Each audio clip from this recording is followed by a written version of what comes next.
Hello and welcome to the International Journal of Medical Students' newest webinar series called Research Pathways. My name is Dr. Leah Komer and I'm a student editor at the International Journal of Medical Students, or the IJMS, and I'm a resident physician in psychiatry at the University of Toronto in Canada. So the series will feature presentations from various associate editors at the IJMS, highlighting their experiences entering and navigating the world of academia, their challenges and triumphs, and advice for future clinician scientists. They will share their stories of their experiences, expertise on research methodology, conducting research, and how to get published. It's my pleasure to welcome our first guest speaker of the series, Dr. Adnan Mujanovic, who's a medical doctor and a PhD student in the Department of Diagnostic and Interventional Radiology at the University of Bern in Switzerland. He has research interests in stroke and vascular medicine with multiple esteemed publications in this field. Today, he will be providing a presentation on writing your first research paper. So without further ado, I'll turn it over to you, Adnan.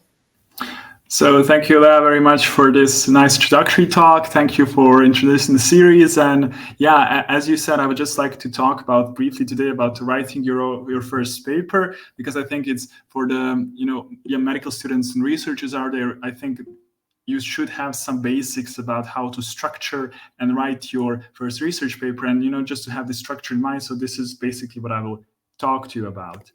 So yeah, these are just my affiliations. As you have said, I'm working at the University Hospital in Bern. I'm in the Department of Neuroradiology. And yeah, these are just some other affiliations which I have. And of course, among them, there is also the IJMS, where I am the associate editor. So getting started with research, basically, I will talk about these 6 points. So the topic, mentor, approach, data, writing, and publishing. And these are listed in chronological order. So in my opinion, in my view, if you want to do a structured and well-quality research, you should do it by these 6 key points, going from the top to the bottom.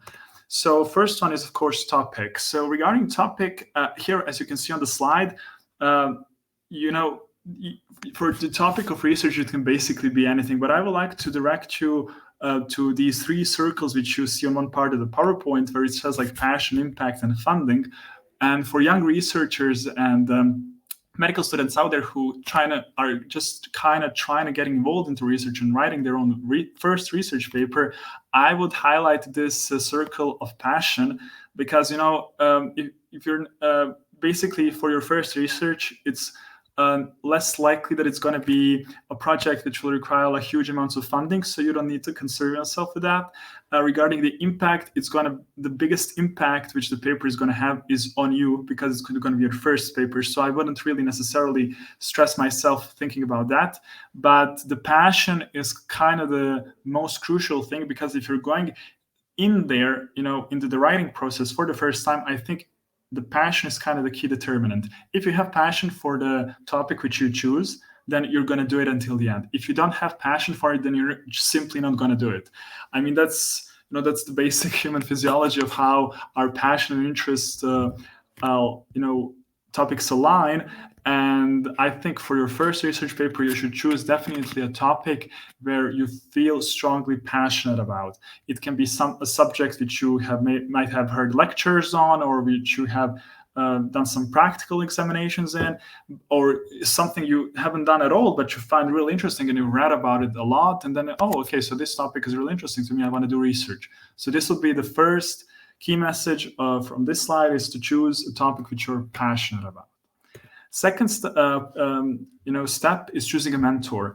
So mentor should usually be a person who you know either directly or indirectly via some contacts or through some conferences, or you just heard about a person, and this person has clear interest in doing research, has time dedicated for research. This is really important. Most students and researchers want to do clinical sciences, which are usually led by clinicians, and clinicians need to have a protected time for research, right? So if you want to try to find a good quality mentor, make sure that this mentor, if the mentor is working in clinical practice, has protected research time.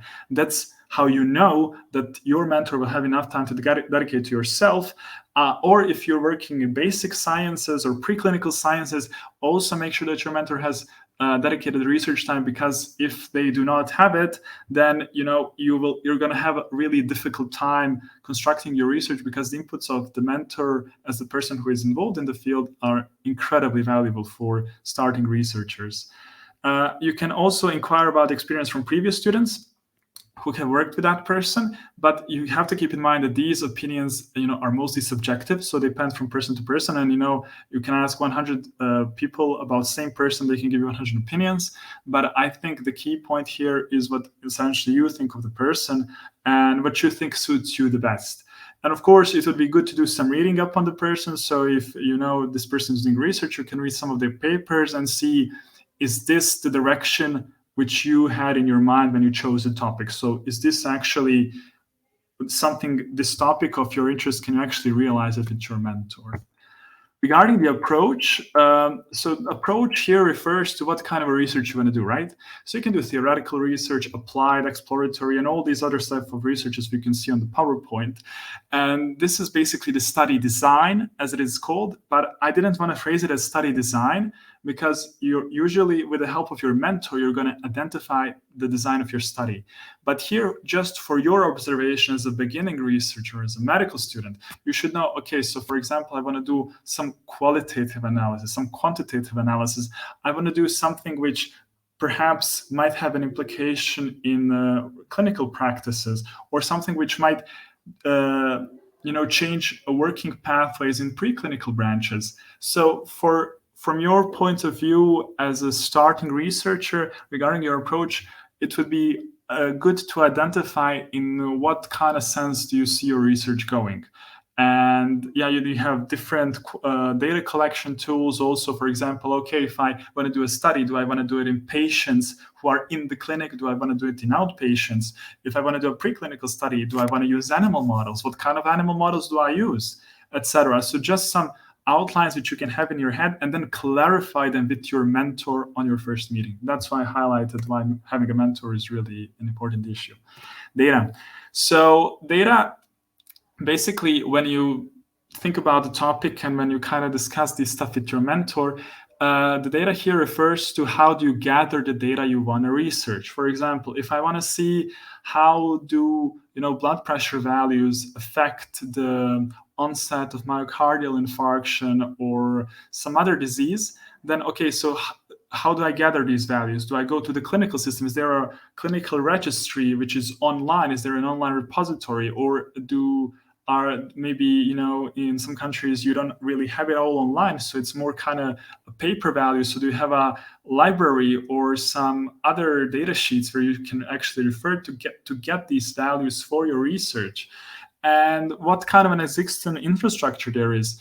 If you want to do something on outpatients, if you want to do research that involves patients which are not directly in the clinic but were hospitalized there at one point, and you're missing some, and you want to do research on them, then you need to make phone calls, or you need to schedule follow-up visits in your hospital. So is there enough personnel? Is there enough financial resources for that? But usually, if you're just starting your research, you shouldn't really concern yourself with personnel and financial resources, because it's not going to be such a project which has such a high demand. It's most going to be something which your mentor suggests which you can do with already existing data, but which they already have in their institution. But then again, when you discuss this with them, you should inquire also with other people affiliated with that institution. Okay, so how is the data structured? Do you all have it in one database? Which means, okay, can I just go there, log in, and get all the data I need and just download it, and then I can do my statistics? Or are there some missing values? How do I acquire these missing values? Do I need to call other hospital? If the patient was referred from another hospital, maybe I need to inquire the other hospital to get me the data. Will there be problems regarding the ethical part? Like, will it be a problem from the privacy point of view, from data sharing? So these are the kind of things that you should also discuss with your mentor. And a key message from this slide, I would say, would be to just kind of be sure what is the existing infrastructure for your project. So does it exist? Because for your primary research, it already should exist. You shouldn't be able to do your own database structure. It should already be present at the institution. And the other point is writing. I really love this quote. So every first draft is perfect because all a first draft has to do is to exist. Nobody is satisfied with their first draft, and that is completely fine because writing is a process. After all, you need to take it one step at a time. A good point here would be to actually choose a journal before starting to write. Of course, you can always write some stuff up, specifically the methods and the introduction part, because introduction, that's just general summary of what you want to do. And here you also stated the aim of your research. And of course, the methodology is the thing you just discuss with your mentor. So if it's a clinical database, I'll take that. If it's research done already on animal models, which I have access to, then that's the methodology. So introduction methods shouldn't really be an issue, and you can already start working on those. But I would highly suggest to specify with your mentor a journal where you want to submit it to, so you can already start writing according to the guidelines of that specific journal. Alternatively, you can have just a draft of introduction, draft of methods, draft of discussion, and then modified according from journal to journal preferences, because there are always some, and it's a really tedious job, but you kind of have to do it. And I think we would all be happier if all kind of journals in the specific field would kind of have standardized set of rules and not each of them independent. But yeah, it's just the way it is. So I think choosing a journal would be a really good point, and you can do this by discussing with your mentor. And yeah, your previous, for example, if you read 5 different researches on this topic which you're concerned with, and all 5 of them come from the same journal, then you're most likely going to apply your research as well and submit your research to that same journal. So in that way, you can already start thinking, okay, so I remember how it was written back there, like how they structured it. Like, for example, some journals usually have, like, for example, 1 paragraph discussion or 2 paragraphs discussion. So you can see how it's already done in those papers or in those journals, and then you can modify your model, your paper by the model you see in other papers. And the last one is, of course, publishing the crown achievement, but it's not a single step. So it's a process. Again, it doesn't just happen, okay, I published, because usually you have to format the paper according to the journal criteria. The IJMS has their own criteria available on the website, and we really try to kind of keep it simple so that everybody can submit their original papers. And then, of course, you have to go to peer review process, resubmission, sharing. So this can take like 2 to 3 months. We also report, for example, on these metrics of the IJMS on our website, and you can look them up. And you can see that we kind of decrease this time frame. We are constantly trying to decrease it, with our own methods, and we're trying to implement different workflow metrics. But I'm just telling you, and I would just like you to prepare mentally, it's going to be a process. It's not going to be you're going to submit. I mean, it can be, but it's really unlikely that it's going to happen on the first shot for your first research paper to get accepted immediately. That's very rare. Usually there will be at least 1 revision change. And this can take up to a couple of months, and 2 to 3 months until final publication of the paper, when all the, everything has been resolved. So it's a process. And yeah, so we actually published 2 great papers on this subject of how our papers are being handled with the IJMS, and what are we doing to increase this efficiency of our workflow. And you can find the references here.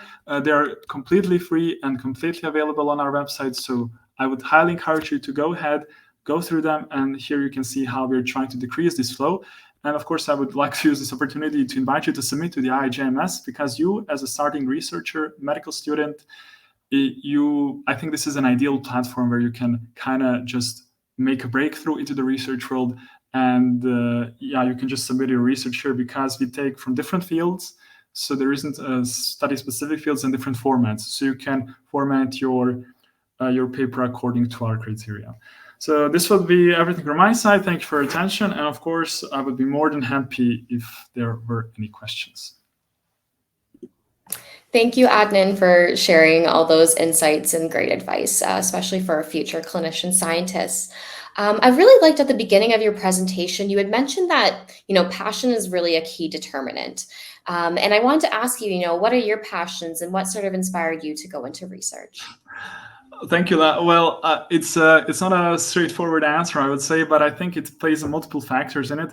I'm usually curious by nature, I would say, and when you're curious about the topic, and for me, like for a very long time, I found a lot of uninteresting subjects, like, oh, maybe I would like, to research in gastroenterology, or maybe I would like to see what's happening in the diabetic world, but I just didn't find it interesting. So I gave it a try. I saw it didn't work out, and then I just kind of moved on to the next field. So it was a lot of trial and error. But then when I went to the field of vascular neurology and stroke, I thought it's really interesting and really, for me, fascinating. So I would say that the passion is mostly like it depends on the person. I like my basic example was that I tried different fields and saw that I was not really that much in, didn't have really a passion for it. So I just kind of switched them until I found, oh, okay, this field seems really interesting to me, and I stayed with the field. Great. And how has research helped with your medical career? Oh, research is an amazing boost to your medical career. It's time consuming for sure, but think of it like this. If you dedicate a lot of time to it now in your early career during your med studies or early after med school, then it's going to be so much easier for you in the future. Because I think in the future, we will have an extreme need for clinician researchers. And, I don't think it's going to be enough that you're treating the patient all the time without doing any research, because A, you're not up to date with the guidelines. You're less likely to be up to date with the guidelines because you're just not in this world. And B, it constantly trains you to think in a methodological way. So aside clinical approach, when treating your patient, you will always have another set of eyes. And this other set of eyes comes from the research world. So you will be a better clinician by doing research. It will be an amazing boost for your patient. And I think that's, after all, while we're here. So I think that doing research is an amazing boost for your career. And, of course, when you're doing research, you're also developing other skills which are kind of transferable and which you can always apply to other branches of your life. Certainly. And I think that goes along with, medicine being lifelong learning. Exactly. And, knowing this and knowing your experience, is there anything that you would have done differently? That's a very good question. I don't know. Like, if I say that I liked to start research a little bit earlier, I would have liked that for sure. I think it's always a good time to start your research, as soon as you can.